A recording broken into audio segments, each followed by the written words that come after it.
نحمد ونصلي ونسلم على رسوله الكريم اما بعد فاعوذ بالله من الشيطان الرجيم بسم الله الرحمن الرحيم ما كان محمد ابا احد من رجالكم ولكن رسول الله وخاتم النبيين وقال النبي صلى الله عليه وسلم انا خاتم النبيين لا نبي بعدي صدق الله مولانا العظيم وصدق رسوله النبي الكريم ونحن على ذلك لمن الشاهدين والشاكرين والحمد لله رب العالمين۔ جیسا کہ آپ سب جانتے ہیں کہ سب سے جو زیادہ دلیل آتی ہے قرآن مجید سے وہ ہے یہی آیت مبارکہ ہے جو قطعی دلیل بنتی ہے۔ ما کان محمد ابا احد من رجالکم ولکن رسول اللہ وخاتم النبیین، تمہارے مردوں میں سے کسی کے باپ نہیں ہے محمد صلی اللہ علیہ وسلم، بلکہ وہ اللہ کے رسول اور تمام نبیوں کے ختم کرنے والے ہیں۔ یہ آیت اس بات کی قطعی دلیل ہے کہ حضرت محمد مصطفیٰ صلی اللہ علیہ وسلم پر نبوت کا دروازہ بند ہو چکا ہے، اب قیامت تک کوئی نیا نبی نہیں آ سکتا۔ تو دوسری حدیث پاک آپ علیہ الصلوۃ والسلام کا فرمانا ہے انا خاتم النبیین لا نبی بعدی، کہ میں آخری نبی ہوں، میرے بعد کوئی نبی نہیں۔ تو آج کے جو بیان تھا وہ اس حوالے سے تھا کہ ختم نبوت کی اہمیت کے حوالے سے چند باتیں گوشہ گزار ہو جائیں۔ نمبر پہلے تو اسلام کی تکمیل، کہ اسلام کی تکمیل ہی ختم نبوت سے ہوتی ہے، کہ رسول اللہ صلی اللہ علیہ وسلم پر وحی کا سلسلہ مکمل ہوا، اب قرآن و سنت ہی ہمارے لیے ہدایت کا ذریعہ ہے۔ نمبر دو، امت وحدت کی ضامن یہ ختم نبوت ہے۔ اگر نبوت کا دروازہ کھلا ہوتا تو ہر شخص نبوت کا دعویٰ کر کے امت کو تقسیم کر دیتا، جیسا کہ قادیانی فتنہ کی صورت میں ہوا۔ نمبر تین، شریعت کا تحفظ، شریعت کا تحفظ بھی ختم نبوت شریعت محمدی صلی اللہ علیہ وسلم کی حفاظت کی ضمانت ہے، کیونکہ نیا نبی نئی شریعت لا سکتا ہے۔ جب نیا نبی نئی شریعت لا سکتا ہے تو جب نیا نبی آئے گا نہیں تو نئی شریعت بھی نہیں آئے گی۔ تو جو ہماری شریعت محمدی ہے اس کا تحفظ بھی ختم نبوت پر ہی موقوف ہے۔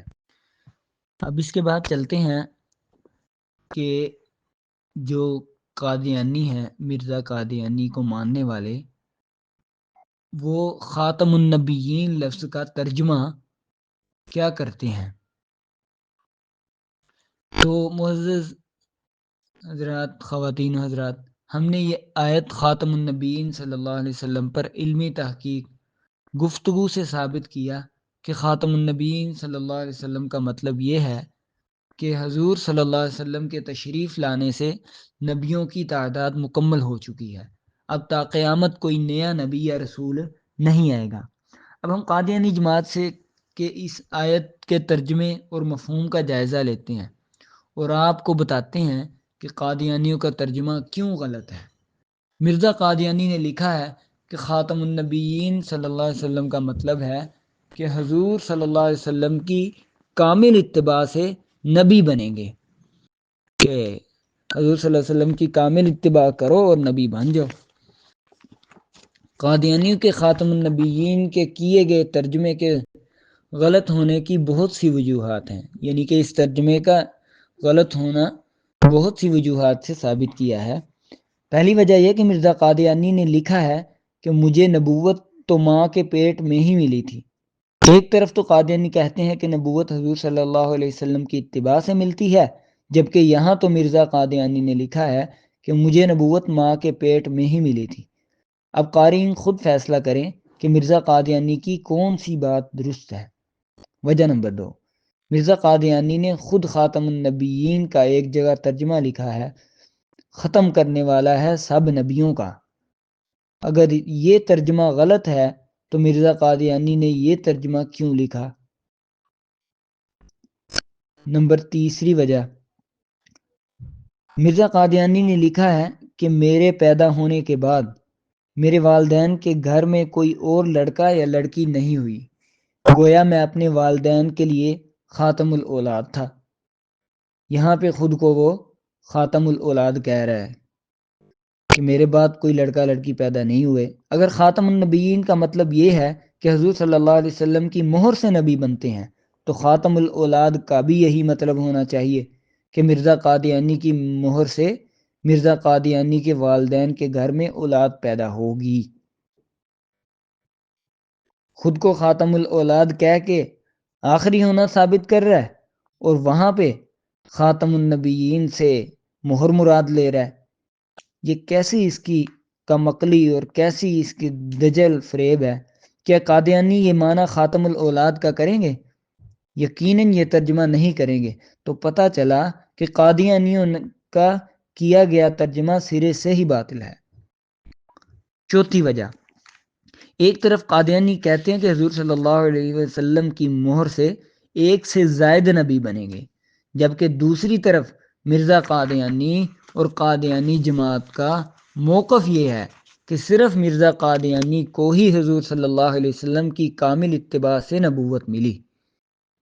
ایک طرف کہتے ہیں کہ ایک یا دو نبی بنیں گے، اور دوسری طرف ان کی جماعت اور خود مرزا قادیانی کہتا ہے کہ حضور صلی اللہ علیہ وسلم کی کامل اتباع سے جو نبوت ملی وہ صرف مرزا قادیانی ہی کو ملی۔ مرزا قادیانی کے بعد خلافت ہے، نبوت نہیں، تو اس طرح حضور صلی اللہ علیہ وسلم خاتم النبی ہوئے، خاتم النبیین نہیں ہوئے۔ اس لیے خود یہ ترجمہ قادیانیوں کے لحاظ سے بھی باطل ہے۔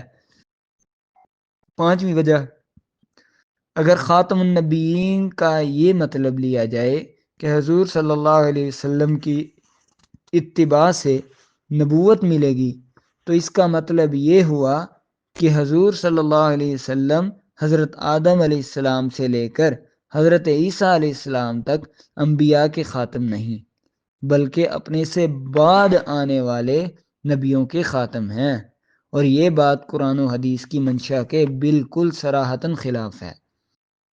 یعنی اپنے سے پہلے انبیاء علیہ السلام کے آنے والوں کے لیے خاتم نہیں، بلکہ اپنے سے بعد آنے والے نبیوں کے خاتم ہیں۔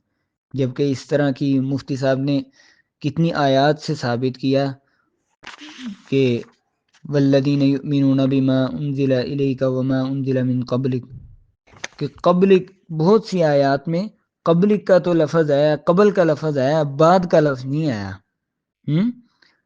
قبل کا لفظ تو آیا ہے، بعد کا لفظ نہیں ہے، جبکہ ان کی یہ ترجمے سے یہ ثابت ہو رہا ہے۔ اسی طرح ایک نقطہ بیان کرتے چلیں کہ جناب نبی کریم صلی اللہ علیہ وسلم کو اللہ رب العزت چاہتے تو سب انبیاء سے پہلے بھی بھیج سکتے تھے، درمیان میں بھی بھیج سکتے تھے، اور آخری نبی سے پہلے بھی بھیج سکتے تھے، لیکن اللہ رب العزت نے ایسا نہیں کیا، کیونکہ اس میں ہماری پہلے آتے، کیونکہ اس میں بات یہ ہے کہ امت کو